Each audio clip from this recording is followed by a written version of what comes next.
Demonstrasi kontekstual modul 1.4 Praktek segitiga restitusi.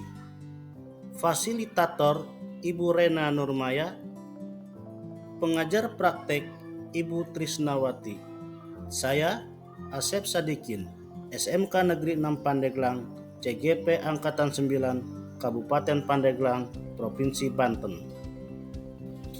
Pengertian restitusi. Restitusi adalah proses menciptakan kondisi bagi murid untuk memperbaiki kesalahan mereka, sehingga mereka bisa kembali pada kelompok mereka dengan karakter yang lebih kuat. Tujuan restitusi. Restitusi membantu murid menjadi lebih memiliki tujuan, disiplin positif, dan memulihkan dirinya setelah berbuat salah.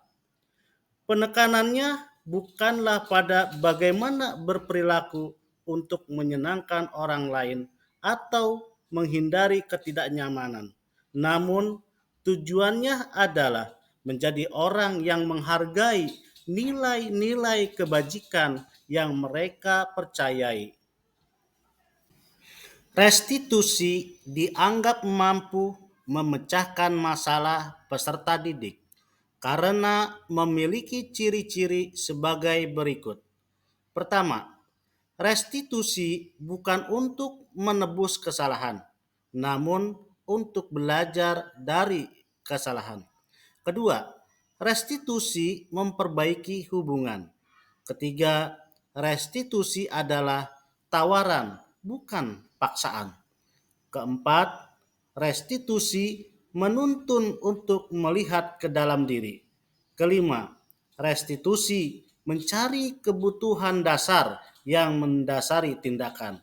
Selanjutnya, restitusi diri adalah cara yang paling baik. Ketujuh, restitusi fokus pada karakter, bukan tindakan. Kedelapan, restitusi menguatkan. Kesembilan, restitusi fokus pada solusi.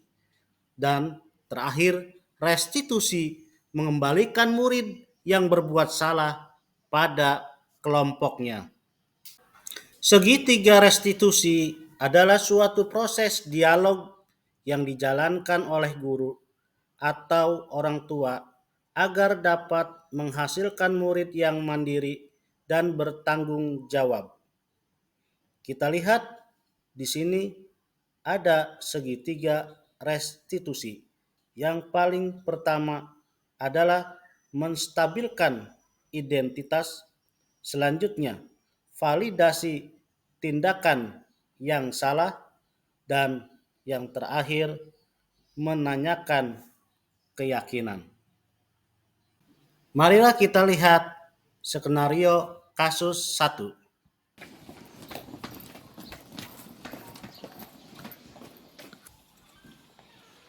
Sera. Selamat pagi, Pak. Selamat pagi, Sera. Maaf, Pak, saya terlambat. Sekolah masuk jam 7.15. Sekarang jam 7.45. Ini bagaimana, Sera? Maaf, Pak, saya bangun terlambat. Menurut kamu, keyakinan sekolah yang mana yang perlu kamu tingkatkan? Kayak diri sendiri dan orang lain. Mungkin ya, Pak. Setuju. Jadi apakah Sera meyakini prinsip saling menghormati tersebut? Iya, Pak, saya meyakini. Sera bersedia memperbaiki masalah keterlambatan ini? Bersedia, Pak. Saya mencoba untuk bangun lebih awal dan pasang alarm di HP. Kalau Sera tidak bangun juga, kira-kira apakah ada yang bisa membantu membangunkan Sera? Ada, Pak, kakak saya. Siapa lagi? Kakak saya, ada juga ibu saya. Jadi yang membangunkan kamu, Sera, adalah kakak kamu dan ibumu. Kira-kira kapan mulai memberitahu kakak kamu dan ibumu untuk tidak lupa membangunkan kamu, ya Sera? Pulang sekolah, saya akan sampaikan ke kakak saya dan ibu saya.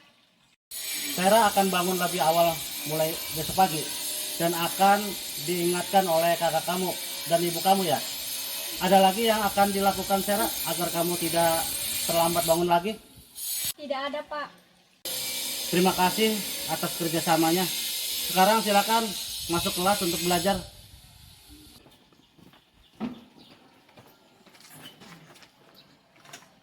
Marilah kita lihat skenario kasus 2. Assalamualaikum.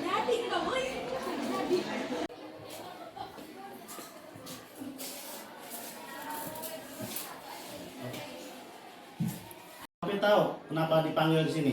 Tahu Pak, karena saya makan di kelas saat jam pelajaran berlangsung. Kenapa Nopi makan di kelas? Ngopi lapar Pak. Oh iya, Bapak juga tahu pada saatnya Bapak juga makan. Tapi sewaktu-waktu ya ada waktunya kapan makan dan kapan tidak makan. Kira-kira memangnya Nopi tidak sarapan pagi? Tidak Pak, Nopi tidak sarapan. kalau Nopi sarapan, jadi terlambat masuk ke sekolahnya. Nopi bangun tidur jam berapa? Nopi bangun jam 6.30, terus bantu mama di rumah. Jam 7.00, Nopi berangkat ke sekolah. Oh gitu. Apa yang dilakukan Nopi sudah benar. Yang Bapak pertanyakan, apakah Nopi masih ingat tentang keyakinan kelas yang mana yang pernah kita buat? Masih Pak, kita harus menghargai orang lain dan diri sendiri. Ya. Kenapa tidak sarapan? Kalau Nopi sarapan, jadi terlambat ke sekolahnya. Nopi bangun jam berapa? Nopi bangun jam 6.30, terus membantu mama di rumah. Jam 7.00, Nopi berangkat ke sekolah agar tidak terlambat ke sekolah. Oh gitu. Apa yang dilakukan Nopi itu sudah benar ya? Yang Bapak pertanyakan itu, apakah Nopi masih ingat tentang keyakinan kelas yang telah kita buat? Masih Pak, kita harus menghargai orang lain dan diri sendiri. Kalau makan di kelas, apakah menghargai orang lain dan diri sendiri, Nopi? Tidak menghargai Pak. Oh, baik. Bapak di sini tidak mencari siapa yang salah, tetapi Nopi yang membuat solusi bagaimana caranya agar perbuatan ini tidak terulang. Saya berusaha makan di kantin sebelum belajar, atau sarapan di rumah sebelum berangkat, dan bangun lebih awal agar tidak kesiangan. Terima kasih ya atas kerjasamanya. Iya. Iya Pak, sama-sama. Makasih banyak. Bagaimana menurut kamu, Sera, dengan penyelesaian tadi? Awalnya saya merasa takut. Setelah saya berkomunikasi dengan Pak Sadikin, saya merasa nyaman dan termotivasi. Saya bisa mengetahui cara menyelesaikan masalah saya sendiri tanpa adanya tekanan. Oh iya ya, terima kasih ya Sera ya. Iya Pak, sama-sama. Bagaimana Nopi cara saya menyelesaikan masalah? Cara menyelesaikan masalah saya jadi lebih nyaman. Selanjutnya, motivasi timbul dari saya jadi semangat memperbaiki kesalahan. Selanjutnya, saya merasa tidak disalahkan dalam menyelesaikan masalah. Selanjutnya, solusi dari saya sendiri. Oke, mantap. Terima kasih ya. Sama-sama.